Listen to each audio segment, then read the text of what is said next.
Hey, Strongies, welcome. I have a very, very special guest today. It is Steve Kamb. Woot woot! What up? Steve Yeah. Kamb is a really good friend of mine, and he actually helped me start Strong Inside Out. A little bit more on that later, but very exciting. Steve is releasing a book. Am I allowed to show this?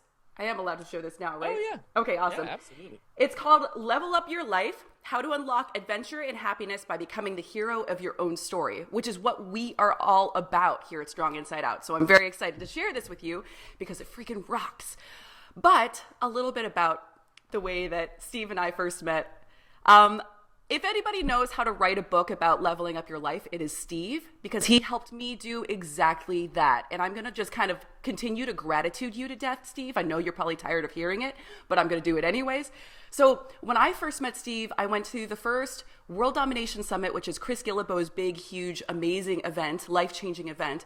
And I went and I was like, I kind of want to do something with my personal training business, but I don't know what it's going to be. And I talked to Steve about it, and I was a fan of Nerd Fitness at the time, and he was like, we're really lacking women's voices in the fitness industry. Why don't you do something, and I'll help you launch it? And it was an amazing process. You helped me choose Strong Inside Out. You helped me share my story, which I'd never shared with anybody before. And you just gave me a whole bunch of support in that way and guided me to do that. So thank you, friend. I remember you coming up to me at WDS that year, and you just had the biggest smile on your face, and you were like, "Hi, I'm Amy, and I love Nerd Fitness, and I'm a personal trainer, and I'm trying to do this thing." And I was like, "Whoa, I've never met anybody that is excited about just everything like I am." And you're like, "Let's go get lunch." I was like, "Okay, tell me your story. Let's get into it." So, man, that was God, what was that? 5 years ago now? 4 years? Yeah, it was like, I think it was about 5 years ago, which is crazy to think about. We're Wow. old. Yeah. What a journey we've been on since then. Both of us, huh? Yeah, man. And writing a book and everything, that's so exciting. So I kind of want to ask you a little bit about your book, if that's cool. Can we just dive in here? No, not cool. We're No, not talking no. about that. This Okay, fine. interview is not for that. So here at Strong Inside Out, we're all about becoming stronger than your struggle. And that's exactly what you've done and chronicled in your book. So you talk a little bit about your darkest days and what it was like, but could you talk to the Strongies here a little bit about that? I would love to. So, first of all, I think there's a big component of this book is built around this concept of the hero's journey, and it's the idea that every great story in history tends to follow a similar story arc. It's a character that is kind of like a fish out of water. They don't know something's missing. They feel out of place. Something's not right. And there's some sort of call to action, and it brings them through this amazing journey where they transform and return a changed person, from the Bible to Star Wars to Hunger Games, whatever. And I started thinking about life as if we were characters in that game, or characters in a story. And I think the struggle is often the most important part. Like, without the struggle, there can be no growth. Without the struggle, there's no plot advancement. Without the struggle, it's just learning about somebody that's awesome that becomes more awesome. Like, nobody wants to learn about that. No. Everybody loves the underdog. Everybody wants to know about the down on their luck, or the person that is skating by, coasting, whatever, and then something changes, and they evolve and transform and become this kind of superhero version of themselves. For me, the my darkest days, I guess, were probably the first year or so out of college. Um, I had just graduated with a degree in economics. My favorite classes in college were entrepreneurship, and the first thing I did was get this soul-sucking sales job that I was so mismatched for. And not to downplay the sales industry, I was just very bad. I was so bad at it, so bad at it, and in the wrong spot. And I was a square peg trying to fit into a round hole, and it sucked. I cried probably twice a week. Sundays, like, leading up to work, were terrible. I lost myself more and more into elaborate video games to kind of escape. Spend far too much time going out, partying my face off on weekends, trying to forget the terrible week I just had, or trying to, like, preemptively forget the week I was about to have. It was terrible. And it wasn't until I think it was about a year and a half or so. Yeah, I guess about a year and a half after I hung out in San Diego, that I, on a particularly miserable day on my job, walked into a bookstore and stumbled across Tim Ferriss's 4 Hour Work Week. And that book was kind of like the Matrix, me, Neo discovering the Matrix. I was like, wait a second, maybe I don't have to be miserable for the next 45 years. And, it was like a job where it was, 2 weeks of vacation and I was putting in long hours and I woke up every day miserable. I was like, God, what's wrong with me was my first thought. Honestly, I was like, this is life, get used to it. And, you're acting like a spoiled brat because you don't want to work. And I was like, that's not it. I've busted my ass. I've worked every summer since I was 14. I worked through college. I worked summers between college. I graduated second in my class in high school and cum laude from Vanderbilt. Like, I was like this hardworking, kind of busting my ass personality. And here I am at work, like shirking my duties, crying, like just miserable. I was like, ugh, how far have I fallen? And something has to change. So I found that book, and in it, he talks about building a small business and helping people in a very specific type of way that cater to your audience. And for me, I was like, oh, I'm a huge nerd. Like, I'm reading Harry Potter in between job site trips at work, and I built my own computer and playing video games all the time. I'm a huge nerd, but I also have started to transform myself physically and fallen in love with health and fitness. Maybe I can help other people out there that are like me. They're just looking for a home online to learn about getting fit and still want to keep the nerdy things that make them who they are. I Googled nerd and fitness and nothing popped up. So I guess now this is about 8 years ago. I purchased nerdfitness.com, and that was really the beginning of it. That was the birth of that was it, the fitness. genesis, the origin story. Amazing.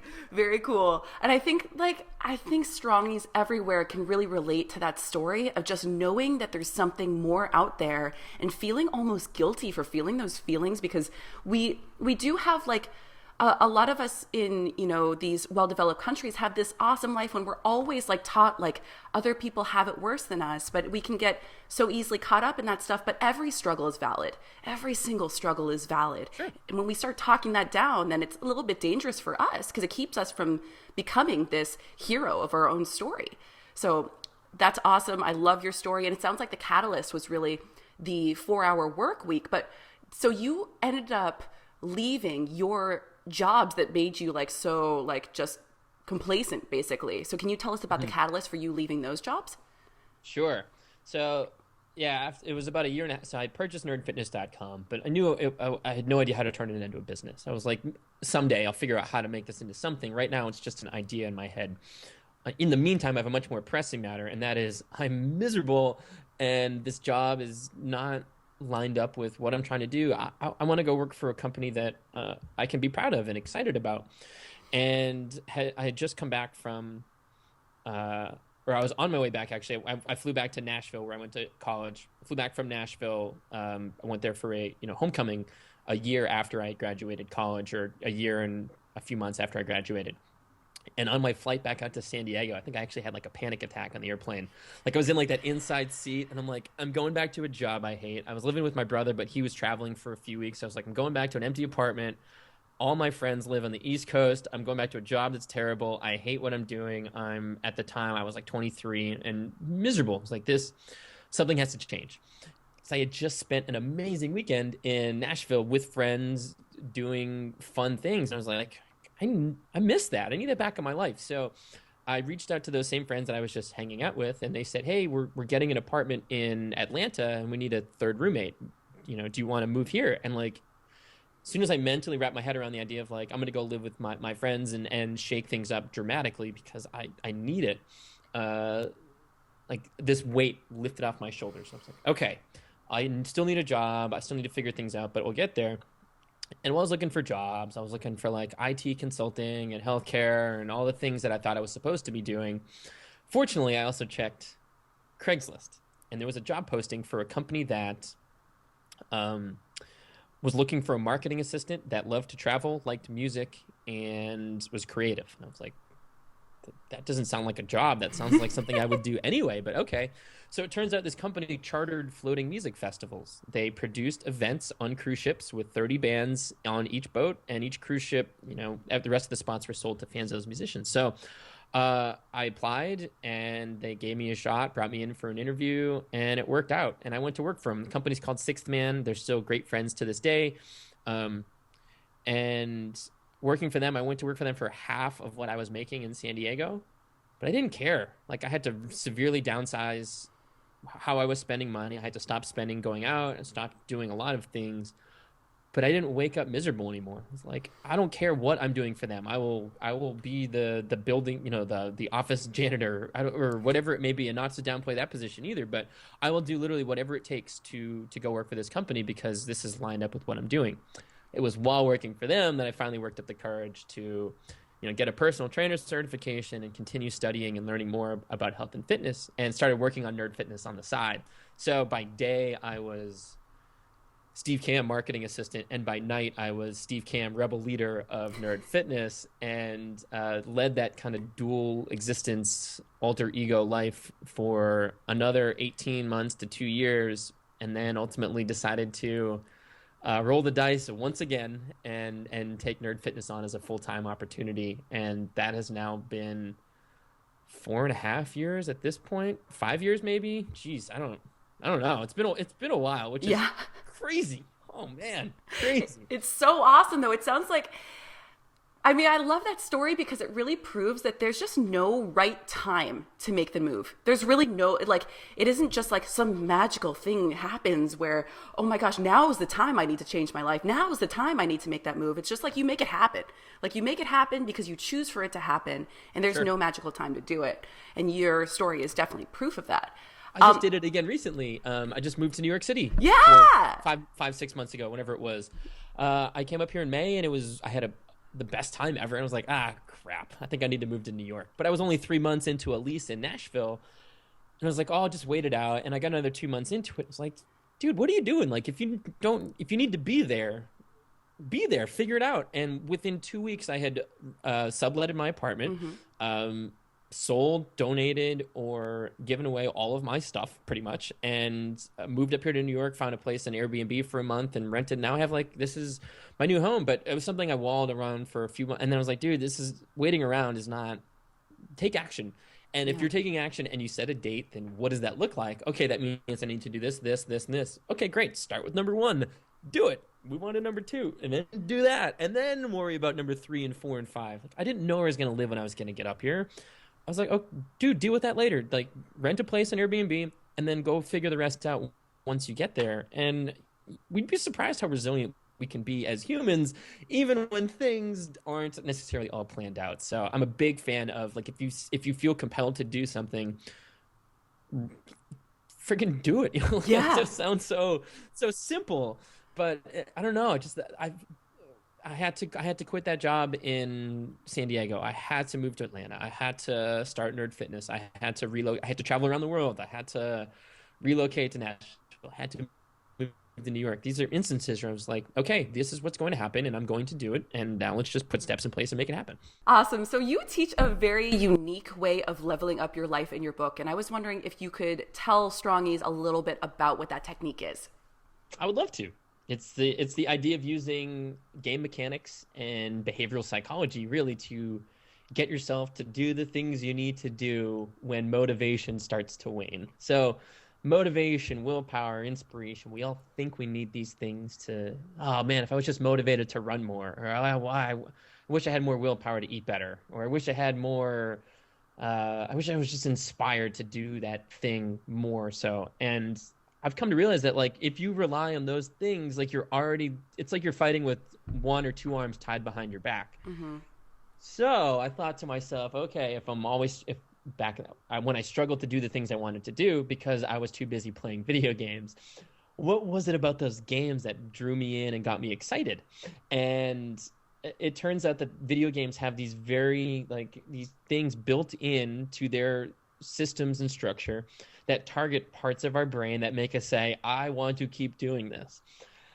Specifically, games like role-playing games. It's the idea of taking a character who is small, scrawny, weak, whatever, and slowly but surely, level after level, getting a little bit better.